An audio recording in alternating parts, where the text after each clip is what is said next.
এই অঙ্কটি প্রাইমারি শিক্ষক নিবন্ধন সহ অন্যান্য পরীক্ষায় অসংখ্যবার এসেছে। এই অঙ্কটি মাত্র এক লাইনে 5 সেকেন্ডে করা সম্ভব। অঙ্কটা আমি একটু পড়ে শোনাই। দুটি সংখ্যার অনুপাত 5:6, তাদের গসাগু 4 হলে সংখ্যা দুটির লসাগু কত? এক লাইনে করতে হলে এই শর্তটা ফিল আপ করতে হবে। শর্ত দুইটা, এক অনুপাত দেওয়া থাকবে সংখ্যা দুইটার, আর গসাগু দেওয়া থাকবে।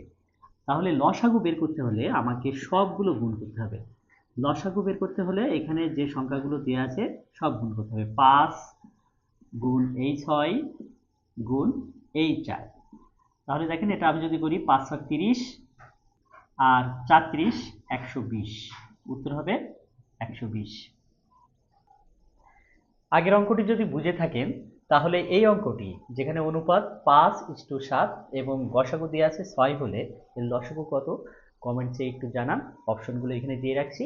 আর আমার পেজটি যদি ভালো লেগে থাকে অবশ্যই লাইক কমেন্ট শেয়ার করে পাশে থাকবেন।